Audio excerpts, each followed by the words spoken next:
Greater than studio microphone. When a millionaire mocked a black waitress, daring her, "I'll give you $100,000 if you can serve me in Chinese," the whole restaurant laughed. But when she opened her mouth and spoke 9 languages fluently, the laughter froze, and what happened next made global headlines. Before we dive into this unbelievable story of pride, pain, and power, smash that subscribe button, hit the bell icon, and let's uncover how one woman's intelligence humbled arrogance and changed lives forever. It was a stormy Friday evening in downtown Chicago. The city lights shimmered against wet streets, the rumble of thunder echoing like the growl of a restless sky. Inside the Velvet Fork, one of the city's most expensive fine dining restaurants, the atmosphere contrasted sharply: warm light, soft jazz, and the faint aroma of truffle butter and aged wine. Among the crowd of elites sat a man who believed the world revolved around him, Maxwell Dean, a self-made tech millionaire with a reputation for arrogance as sharp as his suits. He was celebrating another investment win, surrounded by his entourage of yes-men and corporate partners. The waitress on duty that night was Alana Brooks, a 27-year-old woman with soft brown eyes and a calm presence that hid the storms she'd survived. Working 2 jobs to support her younger brother through medical school, she carried herself with quiet dignity. But in a world where skin color too often determined respect, she'd learned to swallow humiliation like bitter medicine.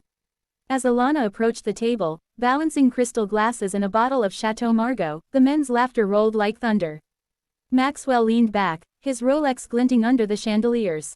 "You know what I love about fine dining?" he said loudly. "It's watching people pretend to belong." His friends chuckled. Then his eyes locked on Alana, a smirk curling his lips. "Hey, sweetheart," he drawled, "where are you from?" "Wait, don't tell me." "Somewhere exotic."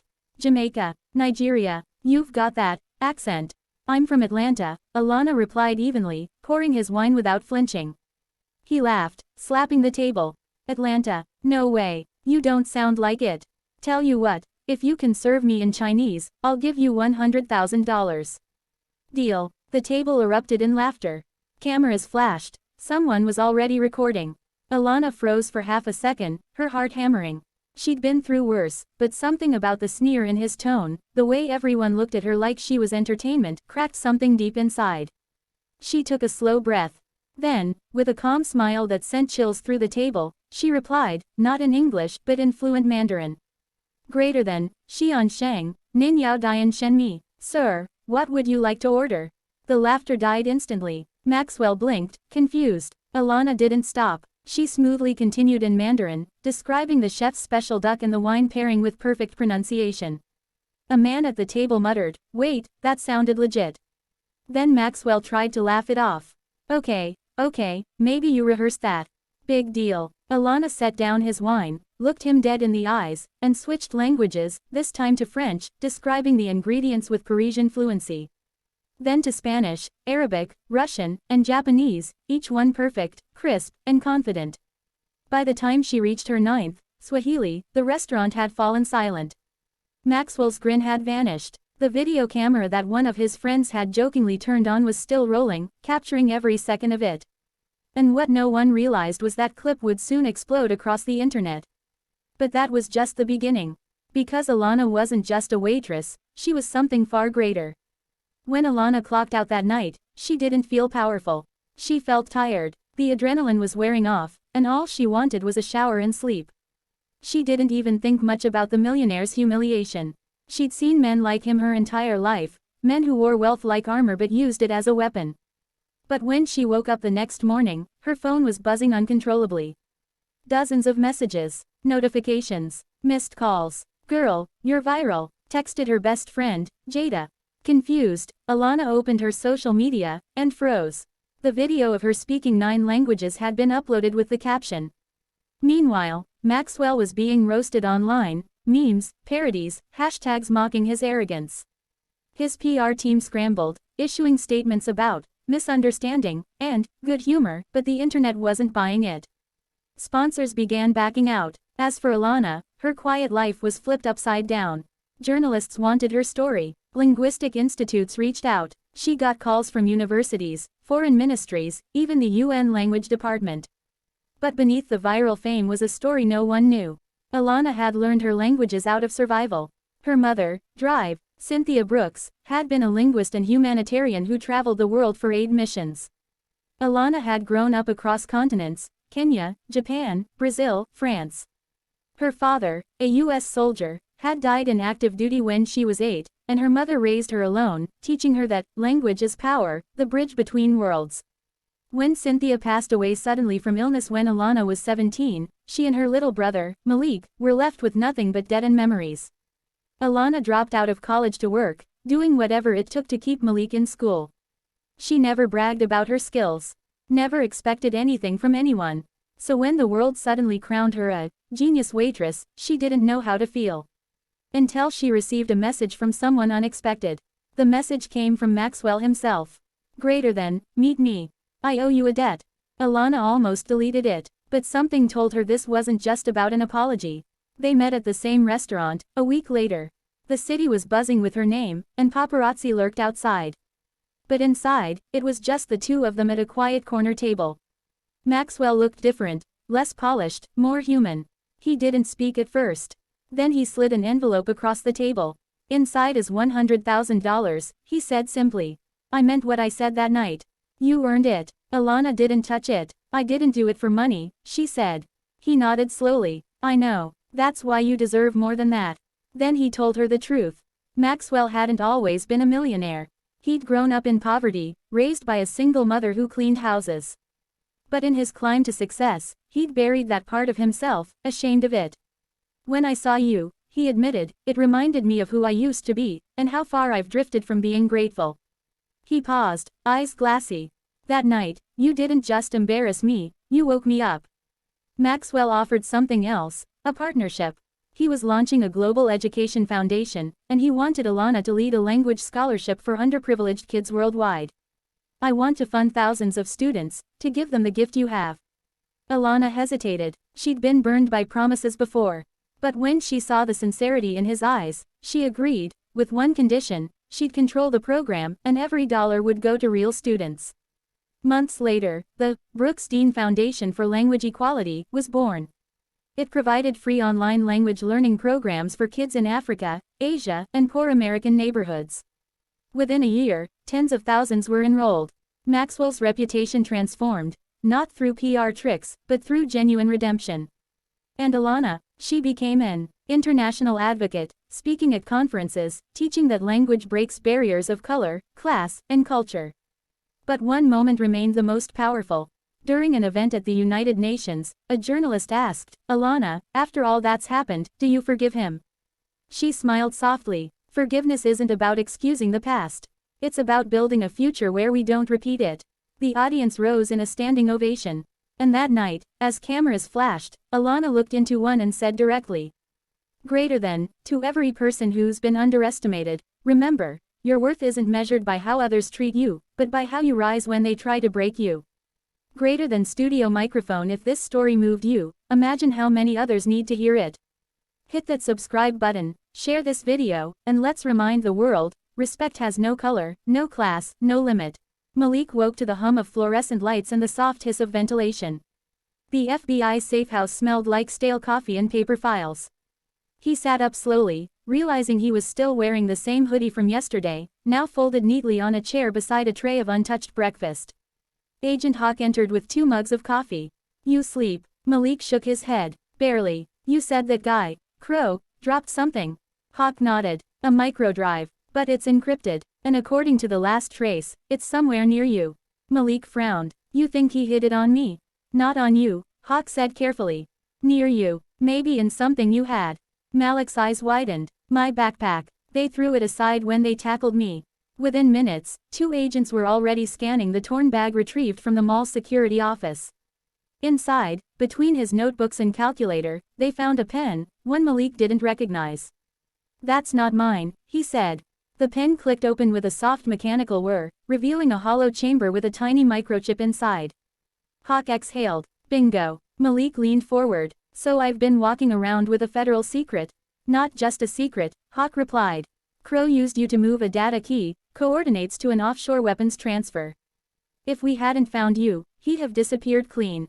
Malik felt the weight of it hit him. So he used me, and those cops made it worse, Hawk finished. But listen, Malik, you're not out of this yet. Crow knows who you are now. And he's not the type to leave loose ends. That evening, while agents worked in a room full of monitors, Malik sat by the window. The safe house was quiet, but his mind wasn't. He kept replaying that moment, the cop's knee on his shoulder, the sound of people gasping, and then the instant shift when the FBI arrived. He whispered to himself, they saw a criminal before they saw a person. Behind him, Hawk stepped in quietly. You're not wrong, he said. But you handled yourself better than most adults would have. Malik looked up. What happens now? Hawk hesitated, then said, we move you and your mom into protection until this case is closed. But there's one more thing, we need you to identify Crow. Malik blinked. You think I can? You saw him face to face, Hawk said. And tomorrow, you'll see him again. The next morning, the Bureau's surveillance van parked outside an abandoned warehouse on the city's edge. Malik sat inside, headphones around his neck, eyes glued to the feed as agents surrounded the area. Then came the voice, distorted, but familiar.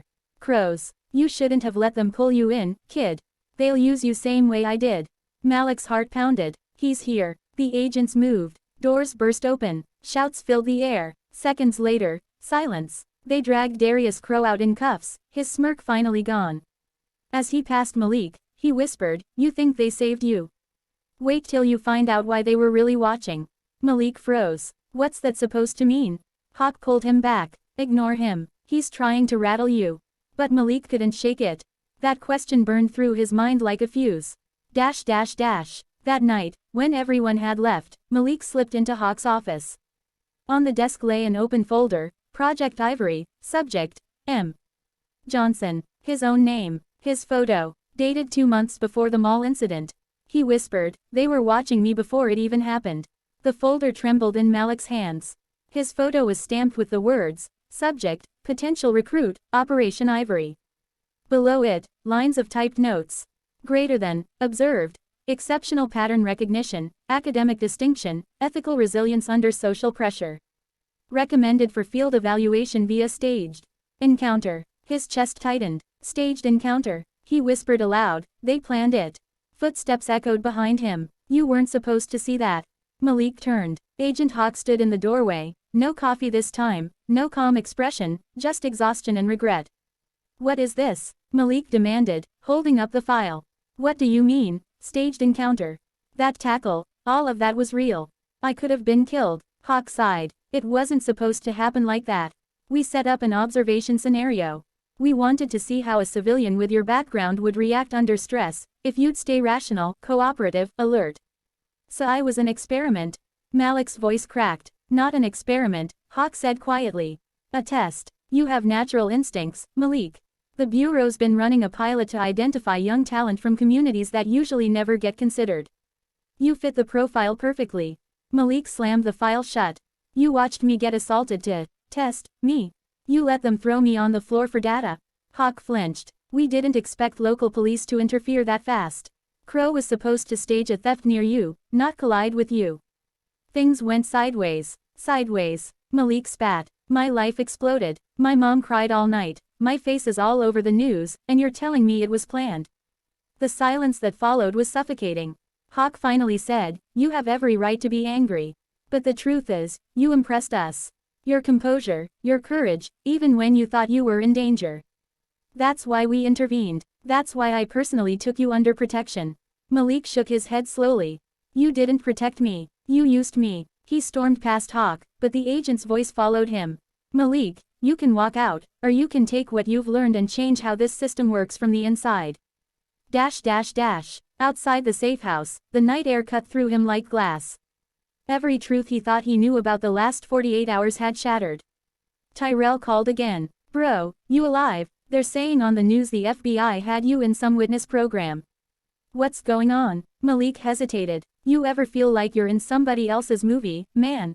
Tyrell laughed nervously. Always. Why? Because I just found out I wasn't the main character, I was the test. The next day, Malik and his mother sat in a small FBI conference room. Denise looked weary but fierce. My son doesn't belong in your files, she said firmly. He belongs in college. Hawk slid an envelope across the table. Then let us help. Full scholarship. Federal sponsorship. You'll have access to any program you choose. Consider it a form of restitution. Denise eyed the envelope like it was a snake. Restitution doesn't erase what they did to him. Malik stood, voice steady. I'll take it, but not because of you. Because I'm gonna use what you gave me to build something that actually protects people like me, not trap them. For the first time, Hawk smiled faintly. That's exactly why we picked you. Weeks passed. The video of the mall tackle hit 50 million views. Hashtags exploded. Hashtag justiceformulaic, hashtag #SeenItSuspect, hashtag systemglitch. Public outrage forced an investigation into the officers involved. One resigned, the other apologized publicly. But Malik stayed quiet. No interviews, no press. He focused on something bigger, coding. He built a small digital watchdog platform with Tyrell called Glassline. It tracked cases of public profiling and linked victims to real-time legal aid. Within months, it went viral. Universities called, nonprofits offered funding, even the Bureau, quietly, sent a message of congratulations. One evening, as Malik walked home through the city, the lights reflected off the wet pavement like gold veins. His mom's words echoed in his mind. Never let them tell you what you're worth. He whispered, I won't. Then, from across the street, a familiar figure approached, Hawk, in civilian clothes. Didn't think I'd see you again, Malik said. You probably shouldn't, Hawk replied with a smile. But I wanted to tell you, Crow took a deal. He gave us everything. You helped take down 3 smuggling networks. Not bad for a high school senior. Malik smirked. Guess your test subject passed, huh? Hawk extended a hand. More than passed. If you ever want to wear the badge for real, call me. Malik stared at the hand, then shook it. Maybe someday. But for now, I'll build my own kind of justice. As Hawk walked away, Malik turned his gaze upward, at the skyscrapers, at the blinking city lights, at the sky that no longer felt too high. For once, he didn't feel like a target or a witness or a pawn. He felt like a spark, small, bright, and unstoppable.